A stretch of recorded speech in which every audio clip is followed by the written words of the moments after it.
বিধানপুর নামে এক ছোট্ট গ্রামে মধু ও তার বউ রিনা আর তার একমাত্র আদরের ছোট মেয়ে রিম্পাকে নিয়ে বসবাস করত। মধু খুব পরিশ্রম করত জমিদারের জমিতে। কঠোর পরিশ্রম করে অল্প কিছু টাকা আয় করত। তা দিয়ে সংসার ঠিকভাবে চলতো না, যার কারণে ছোট্ট রিম্পা খিদের জ্বালায় ছটফট করত। মা আমার, তুমি তো কিছুদিন ধরে খাবারই খাও না। বলো মা, আজ তুমি কি খাবা? তাহলে আমি আজ বাজার থেকে তাই নিয়ে আসবো।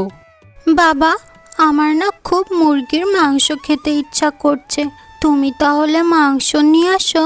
ঠিক আছে মা, আজ তোর জন্য মাংস নিয়ে আসবো। এই রিম্পা, এই তুই জানিস না এখন টাকার কত সমস্যা? আমরা কত গরিব, আর তুই এখন মাংস খেতে চাচ্ছিস? তোর বাপের নুন আনতেই পান্তা ফুরায়, আর তুমি এইসব মেয়েকে কি বলছো? হ্যাঁ, গরিবের ঘরে মাংস খাবে? তুমিও এত আহ্লাদ দাও কেন ওকে? ও এখন বড় হচ্ছে, ওরও তো এখন সব কিছু দেখতে বুঝতে হবে নাকি? না না, আমি মাংস খাবো, না হলে আমি ভাতই খাবো না। আহা, আমার মা কাঁদে না সোনা। তোর বাবা তো বলল মাংস এনে দেবে, মানে দেবে। আর এই যে তুমি এত সবসময় রাগ করে থাকো কেন? আমার মেয়ে আমার পৃথিবী, আমার মেয়ে যা চাবে আমি তাই এনে দেব, বুঝলে তুমি? এরপর মধু মাছ কিনতে বাজারে যায়।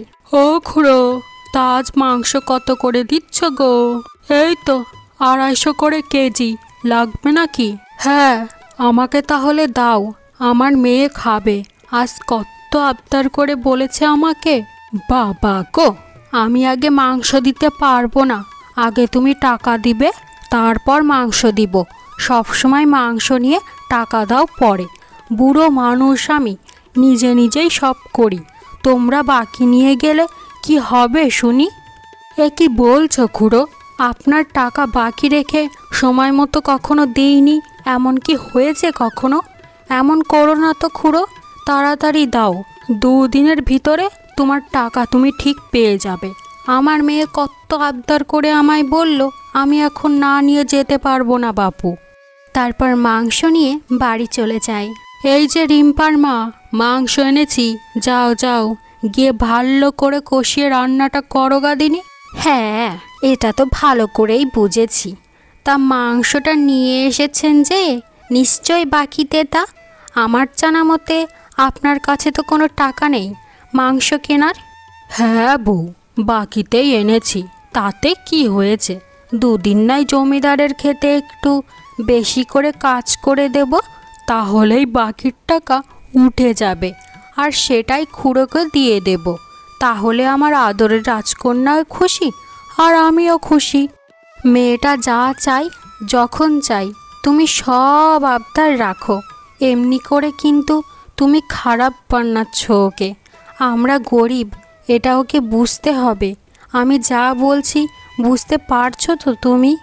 ধুর বউ, আমরা গরিব থাকতেই পারি, কিন্তু আমাদের মেয়ে একটি মাত্র আদরের মেয়ে, আর আমি তাকে রাজকন্যার মতো পালন করব। তুমি এসব ফালতু কথা বলো না তো। এরপর রিনা সবার জন্য মাংস রান্না করতে থাকে। রান্না হওয়ার পরে দুপুরে সবাই খেতে বসে। আমার রাজকন্যা, আজ সব খাবার পছন্দ হয়েছে তো নাকি? হ্যাঁ বাবা, কষা কষা মাংস আজ কতদিন পরে খাবো। মা, আমাকে তাড়াতাড়ি দাও। আহা সোনামণি আমার, খাও খাও, আজ পেট ভরে খাও, সব তো তোর জন্যই। কতদিন পরে তোর জন্য একটু ভালো মন্দ জোগাড় করতে পারলাম আমি। এবার খাও নাকি? আর কতক্ষণ কথা বলবা? তাড়াতাড়ি খেয়ে আমার উদ্ধার করো তো বাপ বেটি, আমার তো আবার অনেক কাজ আছে নাকি। হ্যাঁ গো, মেয়েটা কতদিন পরে পেট ভরে খেলো, আর খাওয়ার পরেই জ্বর উঠে গেল। কি হলো গো আমার মেয়েটার? হ্যাঁ গো বউ, আমিও কিচ্ছু বুঝছি না। তুমি কেঁদো না, আমি এখনই গ্রামের ডাক্তার ডেকে আনছি। ও ডাক্তারবাবু, আমার রাজকন্যার কি হয়েছে দেখে কি বুঝলেন? হঠাৎ করে কেন জ্বর উঠল? শোনো আমার কথা মন দিয়ে। তোমার মেয়ের কালা জ্বর হয়েছে দেখে যা বুঝলাম। তোর মেয়েকে শহরের বড় হাসপাতালে নিয়ে গিয়ে ভর্তি কর, না হলে তোর মেয়ের অনেক বিপদ হয়ে যেতে পারে। তাই যা করার তাড়াতাড়ি কর। সঙ্গে সঙ্গেই মধু দৌড়ে জমিদারের বাড়িতে যেতে থাকে। জমিদার বাবু, ও জমিদার বাবু, জমিদার বাবু, আমাকে সাহায্য করুন। আমাকে কটা টাকা ধার দিন। আমার মেয়ের কালাজ্বর হয়েছে। আমার মেয়েকে শহরে নিয়ে যেতে হবে। ওর অবস্থা খুবই খারাপ। আমার রাজকন্যার কিছু হয়ে গেলে আমার কি হবে? আরে মধু, তোমার কাজই তো একটা, গ্রামের সবার কাছ থেকে ধার দেনা করে বেড়াও আর টাকাও দিতে পারো না। আমি জমিদার হয়ে এই ভুল করব না। আমি তোমাকে টাকা দিতে পারবো না। আমি তোমাকে 1 মাসের টাকা দিয়ে দিই। তোমার মেয়ে সুস্থ হলে আমার খেতে কাজ করে ধার শোধ করে দিবা। আর শোধ করতে না পারলে আমি কিন্তু তোমার বাড়ি নিয়ে নেব। তাই বুঝে শুনে বলো কি চাও। এইবার এই সব শর্ত যদি মানতে পারো তাহলেই আমি তোমাকে টাকা দেব, না হলে না। তাড়াতাড়ি বল তাহলে কি করবি? আমার হাতে আবার সময় নেই, আমার অনেক কাজ। আমি আপনার সব শর্ত মানতে রাজি জমিদার বাবু। এখন দয়া করে টাকাটা দেন, আর সময় মতো আমি টাকাও শোধ করে দেব। টাকা পেয়ে সঙ্গে সঙ্গে মধু শহরের এক বিশাল হাসপাতালে ভর্তি করে দেয় রিম্পাকে। হ্যাঁ গো, আমরা কি এমন পাপ করেছি যে আমাদের এমন অবস্থা দেখতে হচ্ছে? তুমি এখন ভেঙে পড়ো না বউ। তুমি এখন ভেঙে পড়লে আমি কি করব বলো? হ্যাঁ হ্যাঁ গো, আমাদের মেয়ে সুস্থ হয়ে যাবে তো? বলো না, হবে তো? আমি ওর এই অবস্থা দেখতে পারছি না গো। আমাদের রাজকন্যা ঠিক সুস্থ হয়ে যাবে, দেখো। আমরা দুজন মিলে ওকে ঠিক সুস্থ করে তুলব। তুমি এভাবে কেঁদো না গো। একদিকে মধু তার মেয়ের সুস্থতার জন্য গ্রামের ব্রাহ্মণ ও গরিবদের খাবার খাওয়ায়, অন্যদিকে মিনা পুজো অর্চনা করে তার মেয়ের সুস্থতার কামনা করে। অবশেষে 1 মাস পর মা বাবার প্রার্থনার বিনিময়ে রিম্পা সুস্থ হয়ে বাড়ি ফিরে আসে। হ্যাঁ গো, দীর্ঘ 1 মাস পরে ঘরের লক্ষ্মী ঘরে ফিরে এসেছে। আজকে আমরা দুপুরে একটু ভালো মন্দ রান্না করে খাই, চলেন। মাংস রান্না করব নাকি মাছ করব গো? আমার মাটা কি খাবে মা? না গো, আমার জন্য কিছু রাখতে হবে না। আমি আবার জমিদারের খেতে কাজ করতে যাব। অনেক কাজ করতে হবে। আমি ওইখানেই খেয়ে নেব। তোমাদের যেটা ইচ্ছা তোমরা সেটা রান্না করে খাও। না বাবা, তুমি আজকে যেও না। আমরা তো আজই বাড়ি এলাম, আমার সাথে থাকো না। আমরা একটুও ভালো লাগছে না আমার। হ্যাঁ গো, এতদিন পরে মেয়েটা হাসপাতাল থেকে বাড়ি ফিরল। আজকে অন্তত থাকেন, কালকে থেকে যাবেন। কাজ কি কোথাও যাচ্ছে নাকি তাই? কিন্তু বউ, তুমি তো বুঝছো, ঋণের বোঝা মাথায় নিয়ে ঘরে থেকে কি আর শান্তি আছে বলো?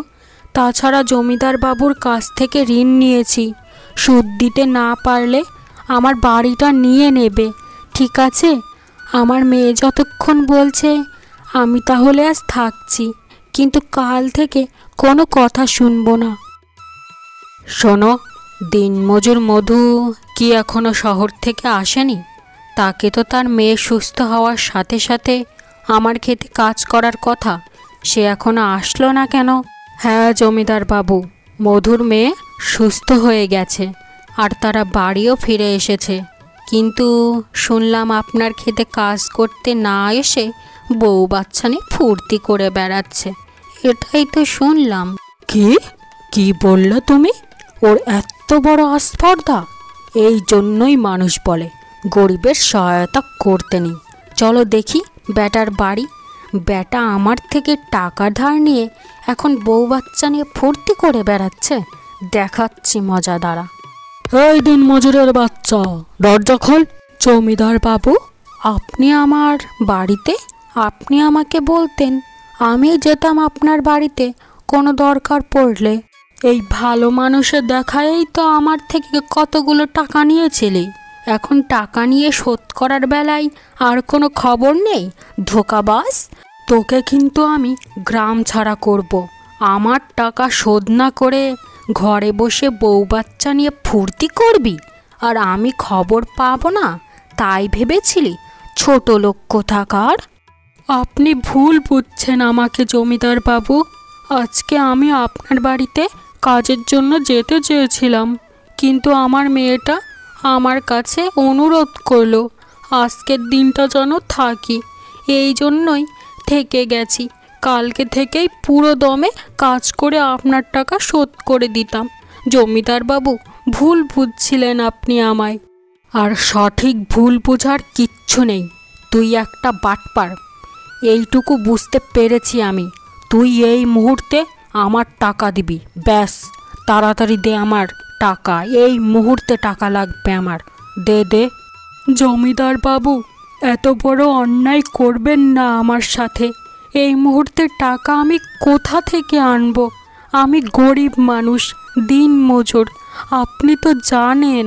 ঠিক আছে, এই মুহূর্তে যদি টাকা দিতে না পারিস তাহলে তোকে আমি দুটো রাস্তা দিলাম। আজকে রাতের মধ্যে জানাবি তুই কোনটা করবি। এক, হয়তো তোর এই বাড়ি আমার নামে লিখে দিবি। দুই, তোর মেয়েকে আমার কাছে দিয়ে দিবি। টাকা শোধ করার সঙ্গে সঙ্গে আবার ফেরত পেয়ে যাবি। এবার সিদ্ধান্ত তোর হাতে, তুই কোনটা করবি। সকালের মধ্যেই আমাকে জানাবি। কেবলমাত্র মেয়েটা সুস্থ হয়ে বাড়ি ফিরল। সুস্থ হয়ে ফিরতে না ফিরতেই আবার নতুন কি অভিশাপ। আমরা এই মেয়েটাকে নিয়ে রাস্তায় রাস্তায় কোথায় ঘুরবো বলুন না আমায়? আমাদের কপালে এ কি লেখা ছিল গো ঠাকুর? তুমি চিন্তা করছো কেন বউ? আমরা তো মেয়েকে নিয়ে রাস্তায় থাকবো না। আমাদের মেয়ের কষ্ট হবে, তুমি চিন্তা করো না কিছু। হ্যাঁ গো, তুমি কি বলতে চাইছো? খুলে বলো আমাকে। আমার মেয়েকে আমি জমিদারের বাড়িতে কাল সকালে দিয়ে আসবো। আমার মেয়েকে আমরা রাস্তায় নিয়ে থাকতে পারবো না। আমাদের কষ্ট করার অভ্যাস আছে, কিন্তু আমার মেয়ের কষ্ট আমি সহ্য করতে পারবো না গো। তার থেকে ভালো আমার মেয়ে জমিদার বাড়িতেই সুখে শান্তিতে থাকুক। আমরা দুজন মিলে কষ্ট করে টাকা জমাবো, তারপর ওকে নিয়ে আসবো। হ্যাঁ, কি বলছো তুমি? আমার মেয়েকে ছাড়া আজ পর্যন্ত আমি থাকিনি। ও পরের বাড়িতে কিভাবে থাকবে একা একা? এ তুমি কি বলছো গো? এই তো মাত্র কটা দিনের ব্যাপার বউ।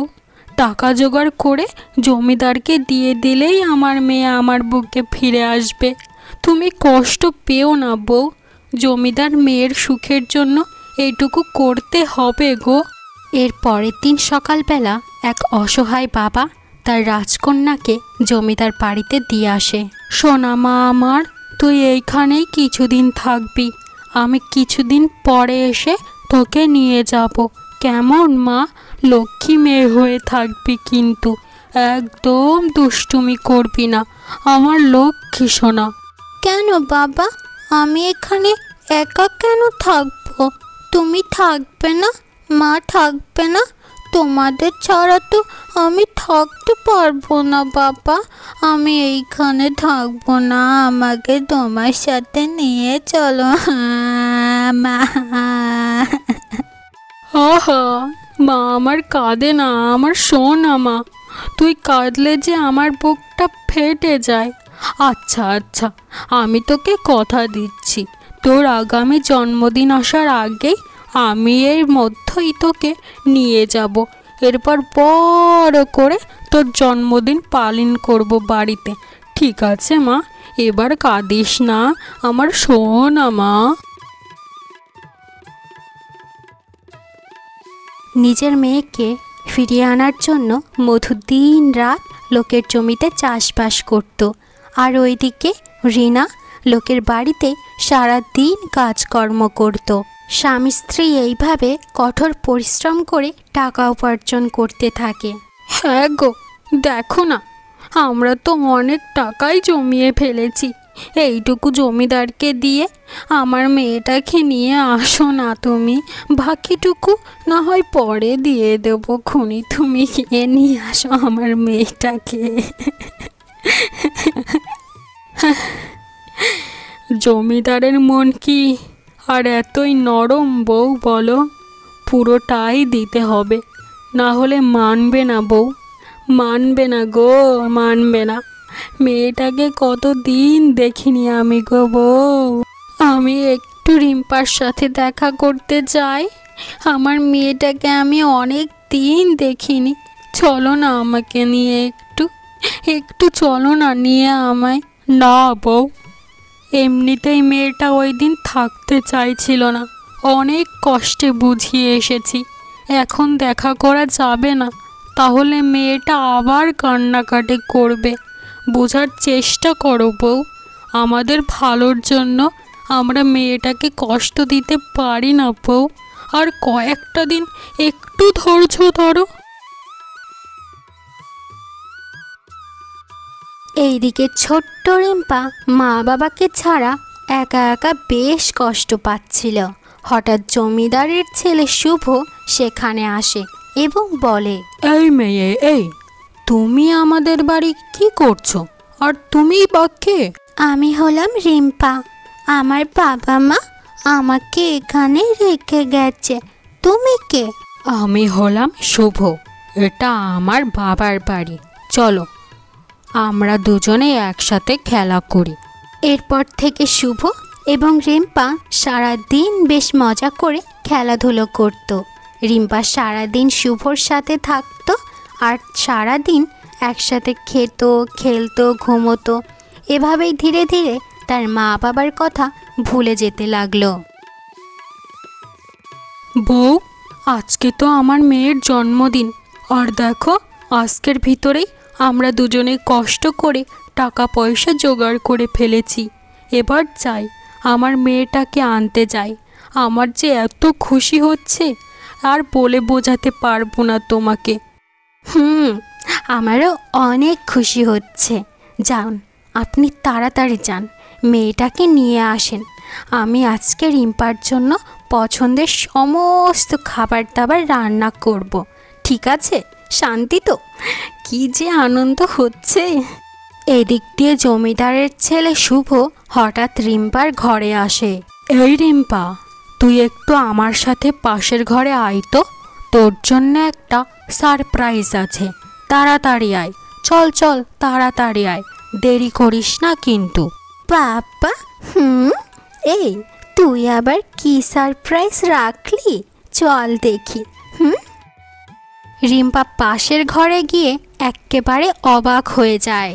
শুভ তাকে অনেক সুন্দর একটি কেক এবং একটি ছবি উপহার দেয়। শুভ, কি সুন্দর উপহার দিলি রে! ওয়াও, তোকে অনেক অনেক ধন্যবাদ শুভ। ইস, কি যে ভালো লাগছে না। Thank you. আমার জন্মদিন তাহলে তোর মনে ছিল? আমি তো ভেবেছিলাম ভুলেই গেছিস। তোর জন্মদিন আমার মনে থাকবে না, সেটা কি করে হয় বল বান্ধবী? ঠিক আছে, তুই থাক, আমি এখন স্কুলে যাব আবার। জমিদার বাবু, ও জমিদার বাবু! জমিদার বাবু, আপনার সমস্ত টাকা পয়সা সুদ সমেত ফিরিয়ে দিলাম, গুনে নেবেন। এবার আমার ছোট্ট মেয়েটাকে দয়া করে ডাক দিন, ওর মা যে অপেক্ষা করছে ওর জন্য, তাড়াতাড়ি করেন। আরে দাঁড়া বাপু দাঁড়া, তোর মেয়ে তো তোকেই দেব, অত ব্যস্ত হচ্ছিস কেন? আটকে থরেই রাখবো। তোর মেয়েটাকে পেয়ে আমার মা মারা ছেলেটা বেশ হাসুখুশি হয়ে গেছিল। মধু, বুঝলি, মাঝে মধ্যে মেয়েটাকে নিয়ে ঘুরে যাস। হ্যাঁ রে দুলাল, রিম্পা মামুনিকে ডাক দে। এরপর রিম্পা সেখানে এসে হাজির হয়। ওরে আমার রাজকন্যা সোনামণি, আয় মা বুকে আয়। চল আজকে আমরা বাড়ি নিয়ে যাব তোকে। মা তোর জন্মদিনের জন্য অনেক কিছু রান্না করেছে। না বাবা, আমি বাড়ি যাব না, আমি এইখানেই থাকবো। এমন কথা শুনে মধু অবাক হয়ে যায়। হ্যাঁ মা, এ এ এ তুই কি বলছিস? এইখানে থাকবে মানে? আমি কিচ্ছু বুঝছি না। আমি আর তোর মা মিলে সারা রাত দিন পরিশ্রম করে টাকা জোগাড় করেছি তোকে ফিরিয়ে আনার জন্য, আর আর তুই বলছিস এইখানেই থাকবি? আমাদের কোনো ভুল হয়েছে নাকি মা? তাহলে আমাদের ক্ষমা কর, বাড়ি চল মা। না বাবা, তোমাদের দ্বারা কোনো ভুল হয়নি। আমার এই বাড়িতে অনেক ভালো লাগে। শুভ আমার সাথে সারা দিন খেলে। তাছাড়া আমার যখন যেটা লাগে জমিদার জেঠু আমাকে তখন সেটা এনে দেয়। আমি এখানেই থাকবো বাবা। আমি এমন একটা পরিবারই সবসময় চাইতাম। অভাব আর অভাব, আমার এত অভাব ভালো লাগে না। তোমার বাড়িতে শুধু অভাব। আমি এইখানেই থাকবো বাবা, দয়া করে তুমি চলে যাও, আমার ভালো লাগে না। শুভ আমার বন্ধু, ওকে ছাড়া আমি যাব না। আমারও কিন্তু কোনো দাবি নেই। তোমার মেয়েকে রাখতে আমার কোনো সমস্যা নেই, আজীবন রাখতে পারবো আমরা। আমার ছেলের খুশিতেই আমার খুশি। এবার তুমিই বলো, তোমার মেয়ে আর তোমারই সিদ্ধান্ত হবে তো? ঠিক আছে জমিদার বাবু, আপনারও যতক্ষণ কোনো দ্বিমত নেই, আর আমারও রাজকন্যা যেহেতু এখানেই থেকে খুশি, আমাদের রাজকন্যার খুশিতেই আমরা খুশি। গেলাম। আমার মা, ভালো থাকিস তুই।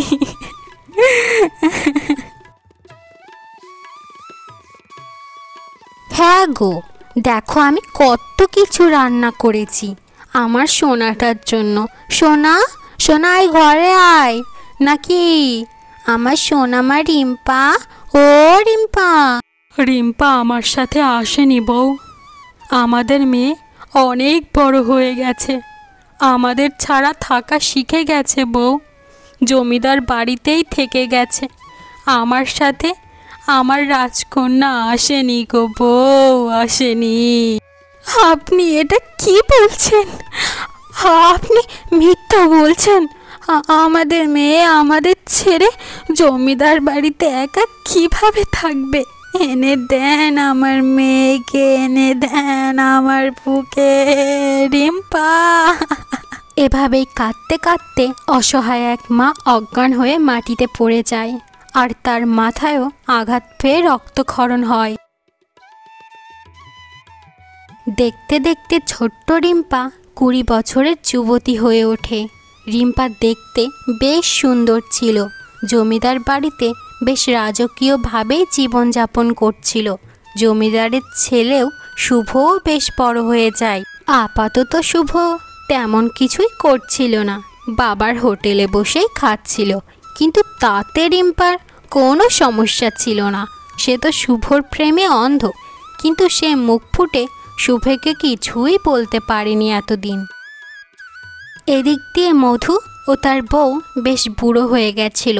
তাদের মেয়ের চিন্তায় চিন্তায় তারা যেন শেষ বয়সে একেবারে পাথর হয়ে দিন কাটাচ্ছিল।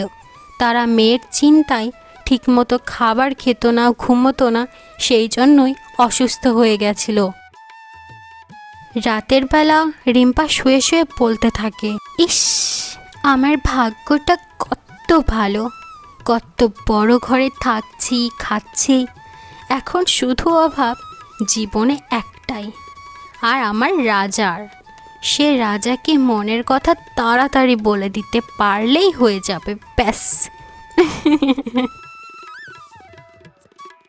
পরের দিন সকালবেলা শুভ এসে রিম্পাকে ডাকতে থাকে। এই রিম্পা, ওঠ, এখনো ঘুমাচ্ছিস তুই? ওঠ ওঠ, তাড়াতাড়ি ওঠ। এই রিম্পা, তুই এখনো ঘুমাচ্ছিস কেন? আজকে শহরে একটা অনুষ্ঠান আছে, ভুলে গেছিস নাকি? যাবি না নাকি? কিভাবে যাব বল, গা তো জ্বরে পুড়ে যাচ্ছে। রাত থেকে গাটা জ্বরে ধরেছিল। এখন একটু ছুঁয়ে দেখ না শুভ কেমন আছে। আমি গায়ে ধরলেই কি আর জ্বর চলে যাবে নাকি? আমি কাজের লোককে বলে যাচ্ছি, সে তোকে দেখে শুনে রাখবে। আমি যাই, বুঝলি? থাক তুই।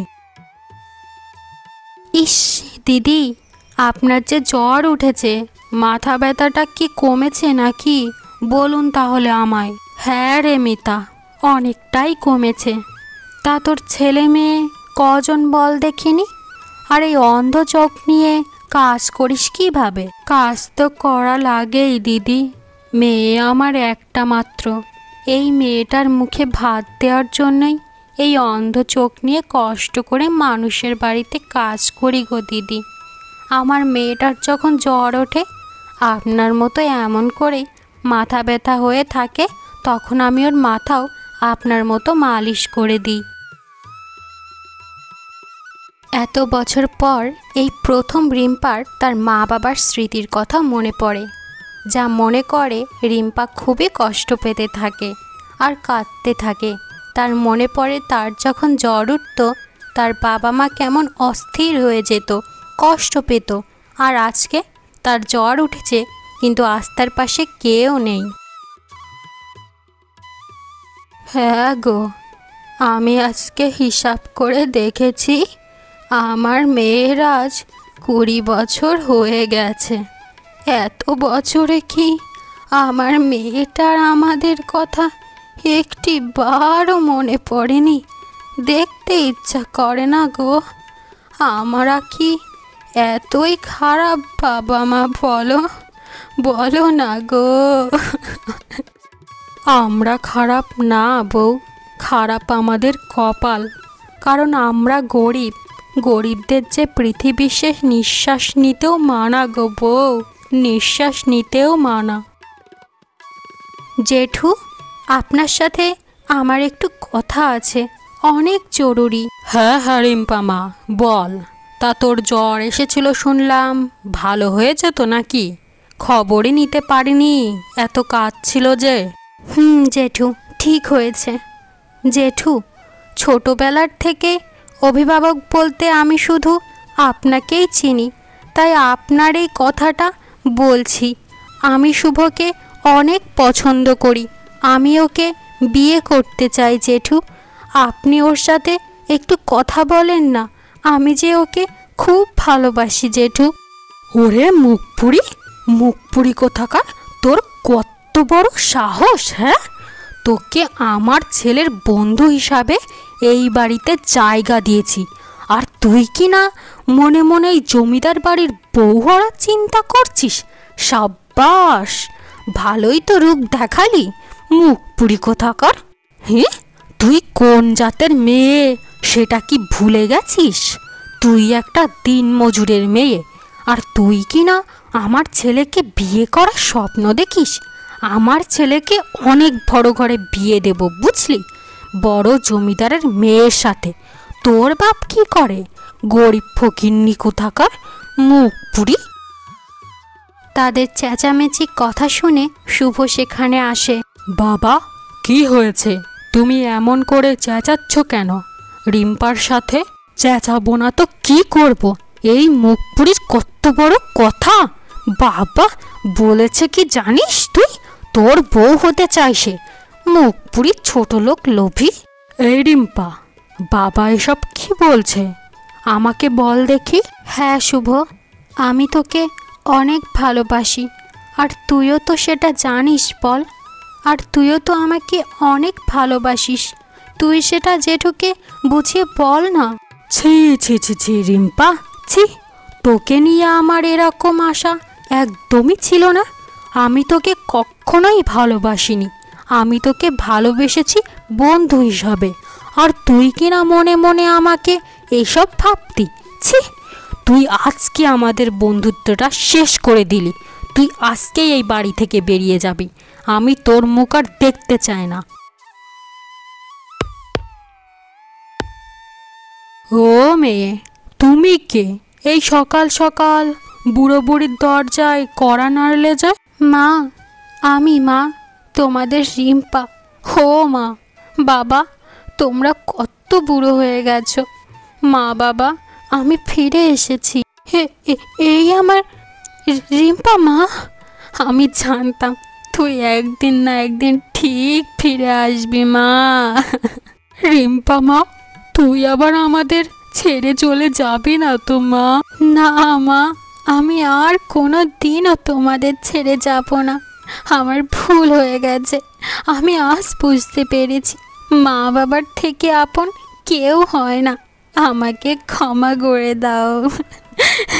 আমি অনেক বড় ভুল করে ফেলেছি মা বাবা। ওরে আমার সোনা মা, কাঁদিস না। সন্তানরা মা বাবাকে ছুঁড়ে ফেলে দিলেও মা বাবা ছুঁড়ে ফেলে দিতে পারে না তাদের। ঘরের লক্ষ্মী ঘরে ফিরে এসেছে, এতেই খুশি রে মা আমরা। আয় আয়, ঘরে আয়, তোকে আমি মাংস কষা করে খাওয়াবো। কাঁদিস না তুই।